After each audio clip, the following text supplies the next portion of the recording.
Alors découvrons ensemble ce que l'on appelle les contextes dans Kubernetes.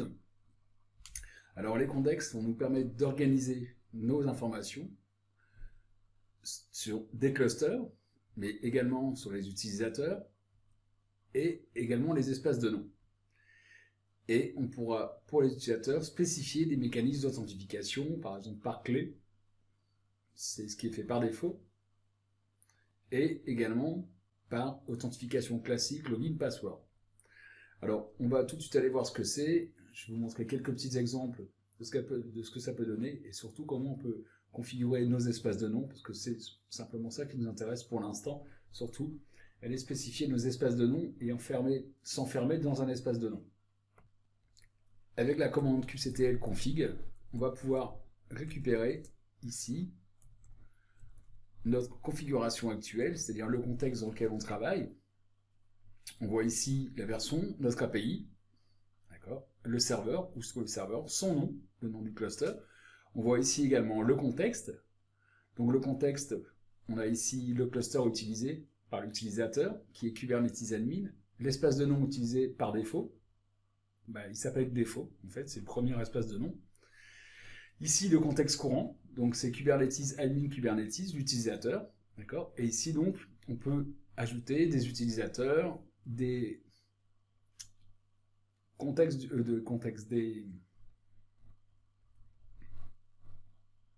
des mécanismes d'authentification.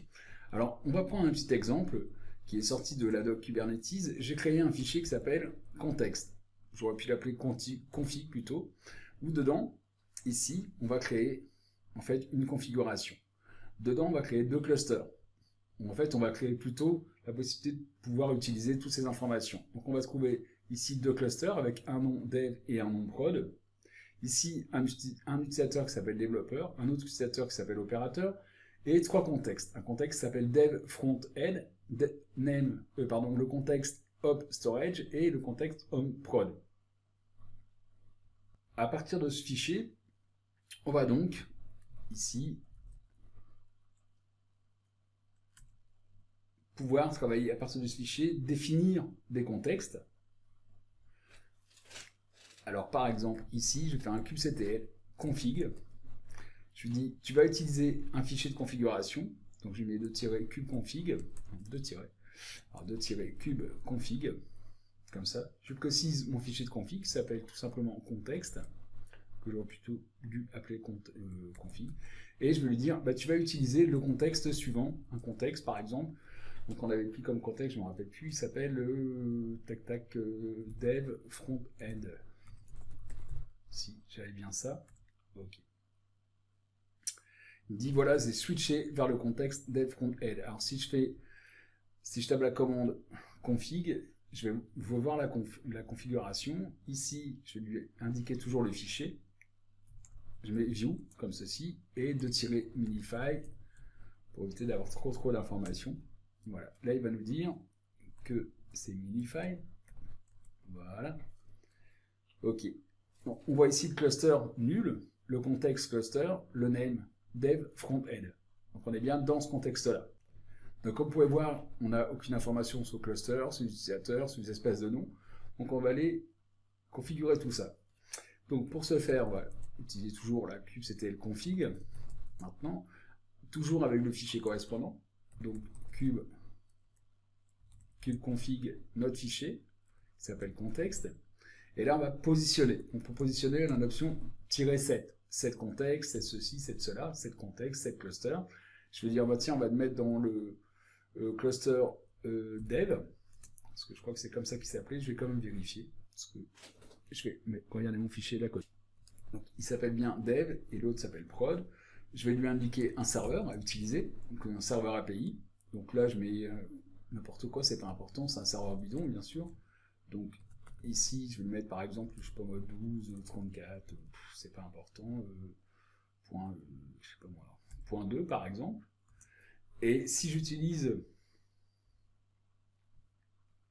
une autorité de certification, donc je mets certificate, alors hop, je suis pas dedans, certificate, comme ceci, authority égale fake, comme ceci, -ca-file. OK. Donc là, j'ai positionné donc, le cluster dev. OK. Donc je vais faire la même chose pour le prod. Alors ici, on n'aura pas, je vais mettre insecure. Alors ici, on va lui dire non sécurisé. D'accord, insecure TLS. Le cluster, il s'appelle prod. Et on va lui mettre comme IP, je sais pas moi, 100, bon, on va changer, on va mettre 10.0.0.100. OK. Pas très important, il faut dire. OK. Maintenant, on va ajouter les détails utilisateurs. Donc, toujours pareil, hop, on va enlever ça. Donc, on va positionner un set credential, c'est-à-dire tout ce qui est authentification, pour l'utilisateur qui s'appelle developer, comme ceci. Et donc, on lui met client certifiant. Client certificant. Allez, voilà, certificate. Comme ça, égal, fake. Qu'est-ce que j'ai mis? Fake certified. Ou fake certified plutôt. Cert-file. OK. Et ici, client key. Donc, mince. Client.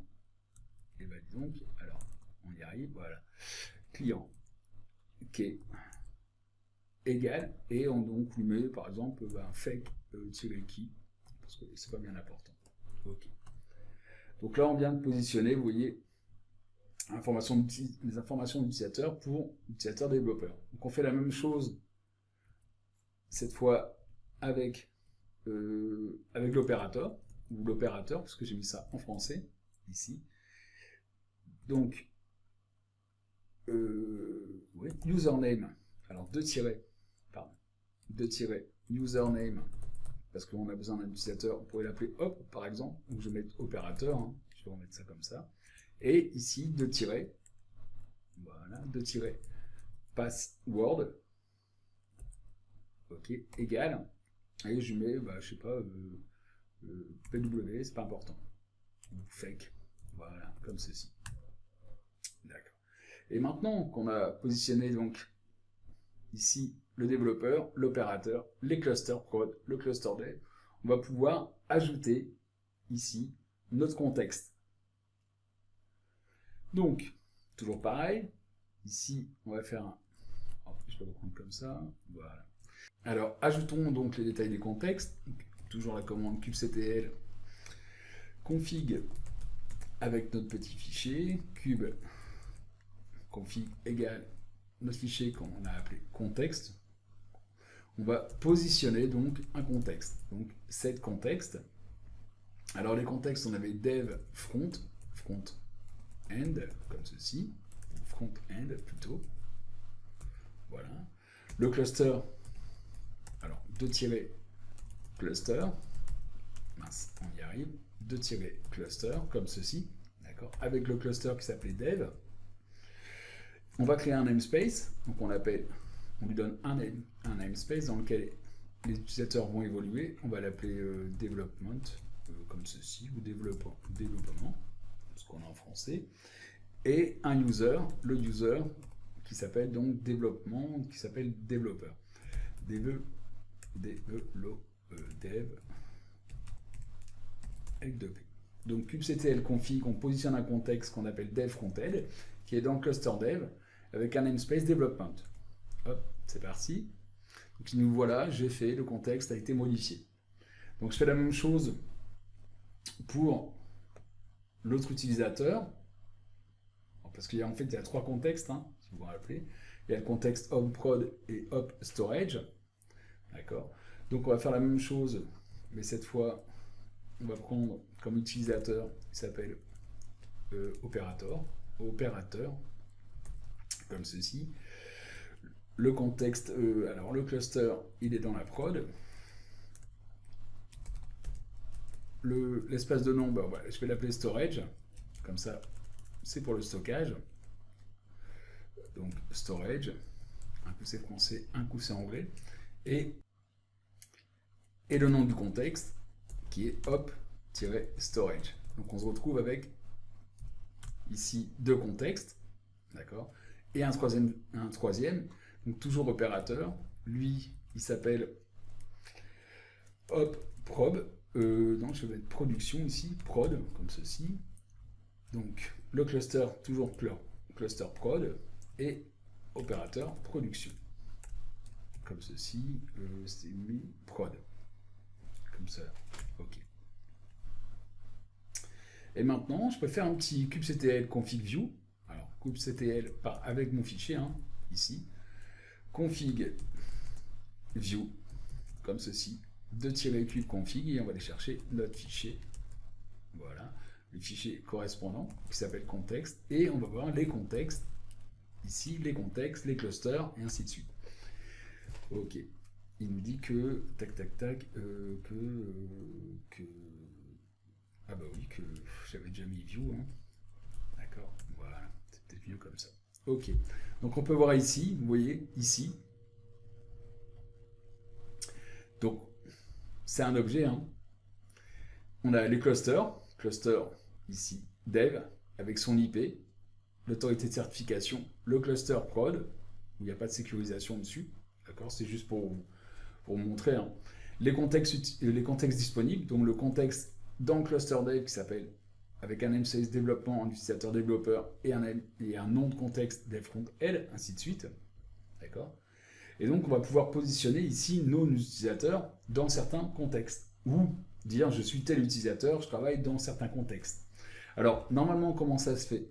Logiquement ça se fait automatiquement ici dans le répertoire de l'utilisateur, dans Cube, et on a un fichier config. Ce fichier, voilà, va déterminer tout simplement, ici vous voyez, la configuration, donc avec l'autorité de certification, ici, l'IP du serveur, le nom, éventuellement ici le contexte, le cluster qui s'appelle Kubernetes, ça c'est donc à la création ou au bootstrap de notre cluster, l'espace, le nom, le namespace par défaut utilisé, l'utilisateur, le nom d'utilisateur, le contexte courant, et ainsi de suite.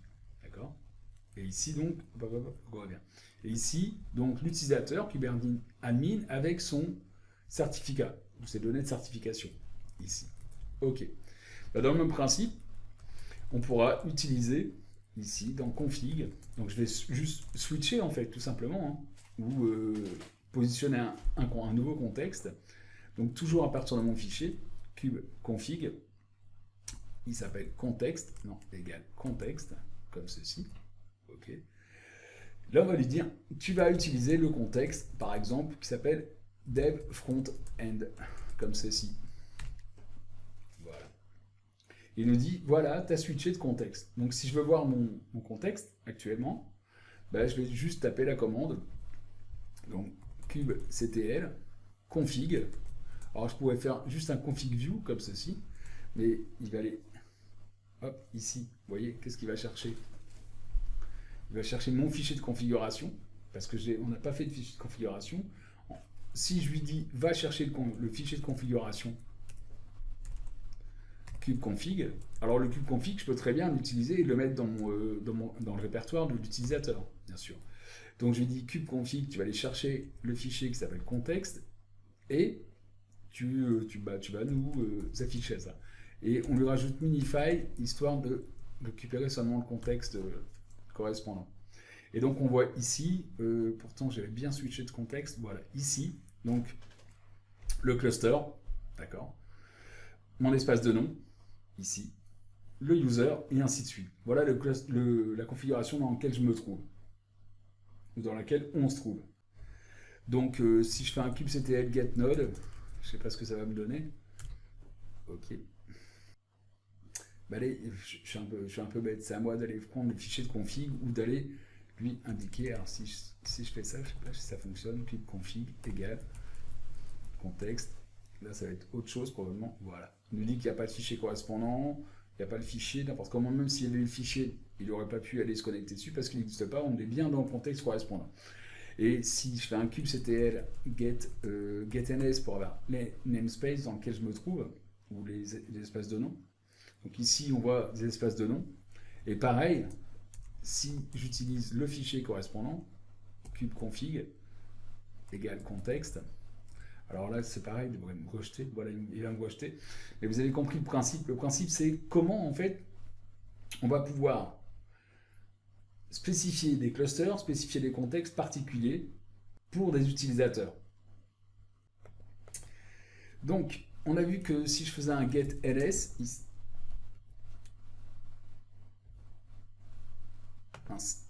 ici, donc kubectl get, je récupère mes espaces de nom, donc qui sont par rapport en fait à la configuration de mon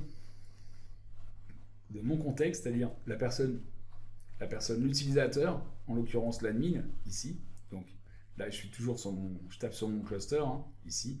Donc, et ici, on voit l'espace par défaut qui est utilisé. Donc, si on veut positionner à un moment donné, faire changer d'espace de nom à l'utilisateur, si je fais un vim comme ceci, là j'ai un espace de nom qui s'appelle formation. Je lui dis ton espace de nom, toi, c'est non pas ici, il y a l'outil de recherche, c'est non pas défaut, mais c'est formation. Donc, si je me délogue, je me reconnecte sur ma machine. On va ici faire un kubectl get config. Non, pas config mat. C'est config, pardon, pas get. On fait trop de get. Config view, donc voir la config actuelle. Il nous dit voilà, ton espace de nom, c'est formation. D'accord. Donc là, je viens de changer mon espace de nom, tout simplement. J'aurais pu également, en fait, faire cette opération. Donc c'est config. Alors c'est set contexte de -current. Voilà, current. Et là, je spécifie un espace de nom. Et là, par exemple, je vais créer un espace de nom. Je fais un kubectl create ns ou namespace et je vais l'appeler dev par exemple. Donc là, je crée un espace de nom. Et si je veux rentrer dans cet espace, rentrer temporairement, changer d'espace de nom, switcher pour aller travailler dessus, parce que je vais beaucoup travailler dessus pendant un moment. Hein. Donc je mets tout simplement current comme ceci, namespace, et je lui dis maintenant tu vas me mettre dans le dev ici. Il me dit le contexte a été modifié. Si je refais ma petite config view, ici je vois bien que mon contexte a été modifié. Si maintenant je relance, si je me déconnecte, je me reconnecte, je vais recharger mon fichier de configuration où j'aurai donc mon fichier de configuration qui ressemble à ça, bien sûr, qui est le même principe que ici. Contexte, il est en swap, c'est bien. Ok. Voilà. C'est le même type de fichier de configuration où on mettra juste le cluster, ainsi de suite, les certificats et tout ce qu'on a besoin. Ok. Donc ça, c'est pour comprendre comment on change les utilisateurs d'un contexte à un autre, surtout pour utiliser ce qu'on appelle les espaces de nom. Et donc, ça nous permet d'avoir un utilisateur dans les espaces de nom. Et donc, l'utilisateur, quand il se connecte sur le cluster, ou quand il utilise kubectl, il va utiliser ce fichier de configuration. D'accord ? Bien sûr, il y a une variable d'environnement qui s'appelle kubeconfig, qui nous permet de spécifier en fait où se trouve le fichier de configuration. Bien sûr. Donc il va déterminer sur quel cluster on se trouve, les utilisateurs, les espaces de nom et ainsi de suite, sachant que pour l'instant, on n'a pas mis du tout d'autorisation. Donc là, si j'avais un utilisateur dev, un développeur et un opérateur, ils n'ont aucune permission sur rien du tout pour l'instant. D'accord ?